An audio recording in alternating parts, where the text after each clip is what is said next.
Henry! That's a stroke of luck.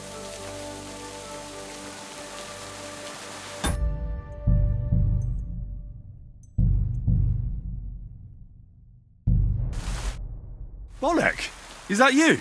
As I live and breathe, we meet again! So tell me, how are things? Where to begin?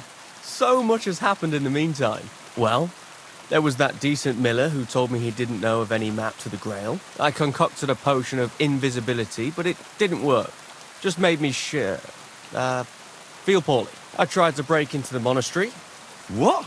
The plan was to look around for the map that went with the poem. Turned out not to be such a good idea. I got caught and there was nothing but trouble. Not something I'd recommend to anyone. To be honest, I'm glad to have some peace and quiet for a while. Well, what about your biggest challenge? What about the Grail? After all I've been through on that account, I've decided to give up my search. Oh, I never figured you for a quitter. What happened? There's no point. No clues, except that rhyme. And I can't even figure that out. I've been through hell and high water. Hungry, destitute, a laughingstock. There's no point in going on like that. So you've taken up a regular job? Well, I suppose you could say that. What do you mean? I may not have found the Grail, but I'm onto something better. What are you up to this time? Treasure.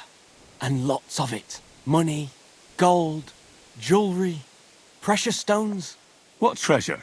Listen, you ever heard of the Knights Templar? Yes. They were the knights who protected pilgrims travelling to the Holy Land. But that order doesn't exist anymore, does it? Precisely. 100 or so years ago, the Pope had it disbanded. He was unhappy that they were starting to be wealthier than was good for them. And they didn't want to pay for some war or something. So he had most of the knights executed. But they left behind a huge fortune. Ah, and then he took that money for himself, did he? Not all of it. The knights who survived the Pope's rage rode off and hid chests of gold around the world to keep it safe in case the order was ever to return. And I may have an idea where one of those chests is. Let me guess. You think it's in the mines, and that's why you're pretending to be a miner. That's right. I don't know which mine exactly, but it's a hell of a good lead.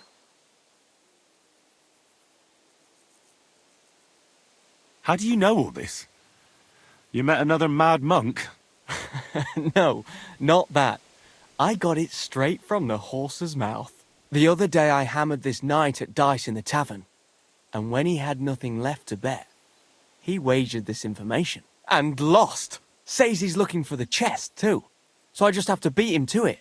And that's why I'm disguised like this. I can get me into the shafts anytime I want.